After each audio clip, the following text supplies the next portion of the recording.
All right, welcome to my channel, guys. I know it's been a while since I posted anything. Financial things come and go, but I am here today to discuss something that kind of came up on another channel on Hickok 45. I'm sure everybody's familiar with him. About 40 being dead and all this other stuff, and it's still a very viable caliber. And I actually was kind of curious about why it's not more common. And a big thing that I've always come to find is that they just basically took the 9mm guns and slapped a 40 caliber barrel in it and called it a day. There weren't too many manufacturers actually making guns in 40 cal that stuck with it and kept producing those guns. As far as like the Beretta Cougar models, they made that in 357 SIG and 40. It was an aluminum frame pistol, had the rotating barrel, much like the PX4 Storm. The PX4 Storm, obviously is the next progress in that model, and introduced it with a polymer frame. And then, 9mm in that is actually a very soft shooting gun. I've never shot one in the 40, but I've always wanted one in 40 and just never really went for it. 9mm handguns are everywhere, and we've been, basically just updating a round that's over 100 years old and just trying to keep making it work when it's has successors. Uh, for example, 357 SIG and 40 cal. That is a fantastic round, both of them, in handguns made for it. And the picture you see on the screen, the top gun is actually a 357 SIG I made, 6-inch barrel. It shoots beautiful with that round. The Glock 32 that you see on the screen, that's about as small as I would go in 357 SIG. You know, you, when you look at 357 Magnum, which 357 SIG is supposed to kind of replicate, you're talking 4 to 6 inch barrels on those, and they're heavy steel frame revolvers. So why are you replicating something with so much power and putting it into such a small, light package and expecting it to have success? On the Hickok video, I mentioned it's like putting 357 Magnum in a J frame and calling it a day. That is the worst thing that you probably could do to, try to get a round off the floor and make it into something. Now, when you look at stuff like the Shadow 2, with that in 40 cal, it shoots like a dream. 357 SIG is not going to be much different than 40 cal. They're pretty close in recoil. I think actually 357 SIG recoils less, but is louder than 40 cal. 40 cal recoils more, but seems to be more, you know, quieter. It's not really quieter. It's just the blast isn't as big. You don't get so much concussive force. But relatively speaking, they're pretty close in power factor. And 9mm was considered to be very weak until the mid 90s when we really started improving the bullet design and everything of that nature. And if you follow the trends, 32 ACP back in the early 1920s and stuff used to be in decent sized guns. The Colt Pocket Hammerless, not a small gun. It was small at the time, but not small on today's standards. Well, you kind of fast forward that, then we had 380. 380 came onto the scene. You had the Browning BDA, and Beretta had some models in 380, and they weren't small guns either. They were smaller, yes, but they were not small guns. Some of them still steel framed or alloy framed, still handled the recoil of 380, which there's, relatively speaking, there's not much recoil in 380. But at the time, 380 recoiled quite a bit. Why would you, that's why you stepped up from 32 to 380. And you also had 9mm as well, which recoiled a lot, which was considered a powerful round at the time. Now it's not so powerful. It's actually quite weak, and a lot of, agencies tried to get away from it at some point, but they went back to it because of quote unquote recoil, right? Well, that goes back to the whole thing I said is nobody really made guns designed for it. Once you get into the bigger competition style guns for 40 cal, yeah, it starts to really tame it down. And like the Glock 34, I believe it is, the one that you see on the screen is basically a Glock 24 with a 357 SIG barrel. It's 6 inch. It's a little overkill, but hey, it's a 6 inch gun shooting 357. It's no different than those revolvers I used to carry, and it's actually lighter and holds way more ammo. So begs the question to say, did we really kill off 357 SIG and 40 cal because we didn't really want to make the guns for it? That we're stuck on these antiquated guns that we just keep remaking in 9mm. It's the same thing, no different than the CZ Shadow. It's based off a CZ 75, which 1975, which is relatively new, but it's still a 9mm being produced today. Not saying that there's anything wrong with 9mm, but there should be a succession. Going back to the whole 380 thing, 380s kept getting smaller, smaller, smaller, smaller, smaller. Eventually, they're no bigger than the palm of your hand, and you can slip them in your pocket. Well, 9mm kind of going that way too. If you look at the three Sig, 365, that's about as small as you're going to get a 9mm. You can get them a little smaller. Car makes some smaller ones, and there's some little micro compact pocket nines. But by and large, it seems that 9mm is going the way that 380 did. It keeps getting smaller and smaller and smaller. So it confuses me on why, if it works in those small packages, why do we keep making them in such big guns? The SIG 226 and the SIG 229 Legions and stuff like that. And you have all these heavy frame guns to soak up the recoil of 9mm, but we don't have these in 357 SIG and 40 to soak up the recoil of more powerful rounds. So that's where I'm at with this gun industry. It's very confusing. It just seems like we're all susceptible to this money grab and marketing scheme. We own 30 copies of the same gun. It's just, oh, well, this one has this or this one has that. We've been making the same guns for 20 years, and we still buy them in droves. So I don't understand why there's no innovation going on and there's nothing, because, it's just stagnant. Um, you get guns come out like the RAA 5.0. I owned one. I owned it when it first came out, and Rock Island Armory and the company that they went with that distributed them really destroyed the image of that, and I wanted nothing to do with it after that. Even though it was an innovative gun and it's got some new stuff going for it, they ruined it for me, man. Especially with how they released their limited edition ones. There was no set pattern for how they released them. So say you were the first person that bought the RA 5.0, the limited edition one that they had of 500 or whatever. Say you were the first person that bought one. You were the first person on the list. You could have received gun number 37 because they didn't release them in any order. So, what was the point? What was the point of having a serialized limited edition gun if it didn't matter when you received it? Somebody that could have been the last one that bought one could have got gun number one, which would have been like, what? I have the first gun ever made, but yet I was the last person that bought one? That doesn't make any sense. So, yeah, after that, you kind of killed off your whole line because that didn't make any sense. And so the RA 5.0, it's a decent gun, man. It actually was pretty cool. But have no desire because of Rock Island Armory and the way they went about that. You lost all interest in me. You lost me as a customer. Everything. I want nothing to do with that. I actually sold it about a week after I bought it. Never even fired it. Never even took the original grease off it. The oil sent from the factory. And dude, broke my heart when they did that. Like I said, I waited and waited and waited, and as soon as that came available that I could purchase it, I purchased it, and they sent me gun number 25, and I was not number 25 on the list. So, yeah, needless to say, that was a bad experience with that. And then, innovation of all the guns, PX4 Storm, the rotating barrel, that's not new, but they took it to another level. So, and then what's the other one? The Strike Force, I think it is, where they flip the recoil spring assembly. Genius. But why aren't we doing more guns like that? Why does the whole slide have to reciprocate?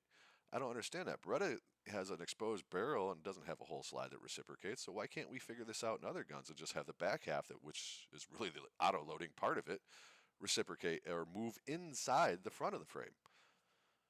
I don't understand that either.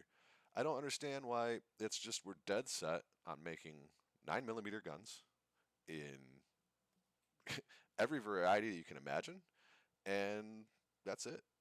But then we're going to complain about 9mm isn't strong enough to stop bear, or it's not strong enough to stop cougars, or it's not strong enough to stop all these wild animals. A dog, it could take 2 or 3 shots to put it down with a 9. So why are we not carrying stuff more powerful?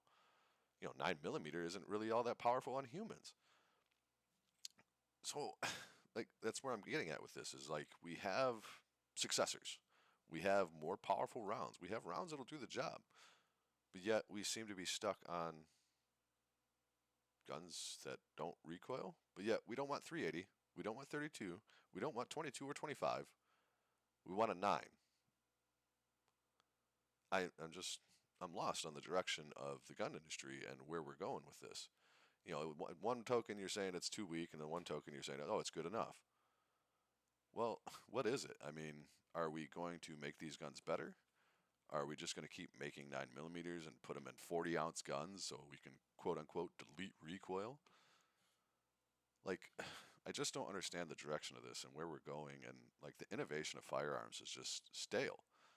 You know, you think about the action of these guns. The, the tilting Browning design is old. Um, the lock breech, you know, and all this stuff. It's just a very old, antiquated design. Yes, does it work? 100%. Does the Model T still run today? Yeah, yeah. You can take it out and drive it, and it'll run on, you know, not pump gas, but you can get the gas for it, and it'll run. I mean, so just because something's old and it works doesn't mean it should always be the norm. We can be so progressive with other laws and the way that we feel about things, but yet when it comes to guns, we're still stuck in, I don't know, the 70s, the 80s. You know, steel frame guns are making a comeback, which is kind of cool, but like Smith and Wesson had a whole line of steel frame guns, the 686 or 68. You know, when they had all their models and stuff. I mean, I don't. That's what I'm saying. I was just so confused on what we are doing as consumers that is leading them to keep making the same guns over and over and over again. And why do we keep buying them? You know, how many copies of the same gun do you want, man? You know, like Gen 3, Gen 4, Gen 5 Glocks. Other than the finger grooves, there's really not too much difference. And it's just sad. I mean, it's really sad. Glock is one of the least innovative people out there. Especially like considering that like your last new gun was what, a 3380 in Glock 19 size. I know it's not new, but new to the U.S. market. You know, it's just come on, Glock, come up with something new. Come up with something different. You know, you guys used to be what everybody was copying, and now you're playing catch up to everybody else. But I mean, that's just the way the gun industry is going. Um, yeah, it's just sad. I don't know. I would love to have a discussion about it down in the comments about how you guys feel about it. Why you feel 40 and 357 Sig were not a commercial success and still kind of just they're hanging on, but and they have a huge cult following. But why were they not the true successor to the 9 millimeter? Now 45 ACP, yes, that's a very old round. Do I consider it antiquated? Yeah, 10 millimeter is way more powerful than 45. 357 Sig beats 45. 40 cal is on par with 45. The only thing that 45 really has going for it is the size of the round. Uh, at its core, even a ball round, it's a .45 caliber hole. Um, Causes a lot of hemorrhaging, and that's usually what is going to do it. It's not that it's super effective, it's just a big bullet. It's heavy, and like I said, it punches a hole. Does its job. I mean, it's relatively slow. It's naturally subsonic, you know, not really getting above 900 feet per second. So it's not a super fast, super modern round at all. But does it do the job? Oh, 100%. 45 is great. Not dogging on 9 millimeter. It does what it's supposed to do. But it's just, I don't understand why we're hung up on old, I guess, technology and refuse to move forward. But yet, you know, we have stuff like smart cars and all this other stuff that we're moving forward with. You know, why can't you have a gun that has incorporated electronics in it and batteries? And why aren't the sights electronic? Why can't your sights light up? You know, why don't you have wires running into the, you know, DC, which means it's not going to zap you, but it can run through the frame. You know, you can have these aluminum frames or metal frames with the wires connected to the frames that illuminate the sights, you know, through the battery that's in the grip. So I don't know, man. I mean, there's so much that we could be doing, but we're not because we're all hung up on the same things that we already did. I've had a lot of ideas and stuff like that. I just have nobody to tell it to. I can't talk to the gun companies because there's no right to the gun companies anymore like Ruger used to do where they'd look at your ideas. The PCC that they have, I wrote them about that a long time ago. I don't understand how you have a 1022 and you're not making this a 9 millimeter or 40 cal or 357 SIG. And then it's boom. About 4 or 5 years later, all of a sudden this PCC comes out. So like stuff like that is great for these gun companies, and they're not doing it because they don't want to hear from us. They want to make what they want to make, and then they're going to sell it to us, and we're going to buy it, and we're going to be happy as Americans and our over consumer friendly ideas and mentality that I don't know that we don't just need one, we need 20. I mean, that's just how we are. I'm guilty of that myself. At one point, I had over 30 handguns, and I had to thin out the herd because every time I go out with something new and different, I shot like shit. I couldn't hit the target like I wanted to, or I couldn't shoot like I did the other one. This one has a 12 o'clock hold. This one has a 6 o'clock hold. This one has a dead on hold. This one's sighted in at 50 yards. This one's sighted in at 20 yards. Yeah, at what point, like I'm saying, it's excessive. You're not honing your skills with one tool. You're owning multiple tools and trying to bridge the gap. Not saying that it's wrong to own multiple tools, but like, when it comes down to it, what tool are you going to use? And that's the only one that you should really have. However, like my case, I really went all in on 357 SIG. I own quite a few of them. I really love the round. I think it's fantastic. It's not. I don't know why people think it recoils so much. It doesn't. I shoot that little Glock 32 better than I did my 19. I mean, I don't know why, but it handles the recoil very well. It does not. It's not as snappy as people say. The only thing you really feel is a lot of pressure in the webbing of your palm after about 100 rounds. In a self-defense situation, you ain't shooting 100 rounds. I'm sorry. I mean, after a mag, you don't even notice it. You could care less. Uh, Especially with the bigger one up top, the one that's modeled after the 24. That one, dude, you could shoot that all day and you'd never know. You would never feel it. You would never know you were shooting 357 SIG. So that's kind of in closing on this. I just want to have a discussion about this, an open discussion, and hopefully, we can get some gun manufacturers to notice this stuff and kind of push it through, and maybe they'll get attention and like, hey, maybe we really need to do this because there's a cult following of these people out here, and there's quite a few of them that are into the 357 SIG and 40 cal that are just, I don't know, maybe like me, just disappointed that nothing exists. But then you get, the 10 millimeters all of a sudden gaining this traction. And look at the size of the guns in the 10 millimeter. They had to beef up all the 10 millimeter guns to make them bigger. They're around the size of the 45 guns. And same with 45 ACP. 45 ACP ain't a small little handgun like the 9 millimeter. They're always on a bigger framed gun. So that leads me to that question, the same question I started this with. Why did they hobble the 40 cal and 357 SIG and stick them in these tiny guns when they should have been designed for something bigger and beefier? Like perfect example, Glock Gen 5, the 23. Uh, it's not compatible with the 19 anymore. They made the slide bigger and to absorb a little more of that recoil, make it more shootable. That was probably the first innovation in the last 20 years towards the 40 cal of any gun manufacturer. The PX4 Storm's been out for a while. That's not new. So like that's what the whole thing I was just getting at is what are we doing? Where are we going as consumers, as gun manufacturers? What are we trying to do? I mean, is 9 millimeter where we're staying? 5.56 was the hot thing, and now it's disappearing for the 27 Fury or 270 Fury. And then like before that, you had the 308 battle rifles and 30-06 and 30-06. The direct successor to that was 308. It's basically the same gun, same powder charge, same energy, close to the same energy. You're talking a couple hundred feet per second different, but speed and energy wise. But it's right on its heels, and it's a smaller bullet and a smaller action. Yeah. So again, 357 SIG, 40 cal. That's 45 and 357 Magnum in a smaller package. But it doesn't mean the gun should be smaller. It just means that we can make these smaller to hold more. The capacity is higher, not the gun has to be smaller.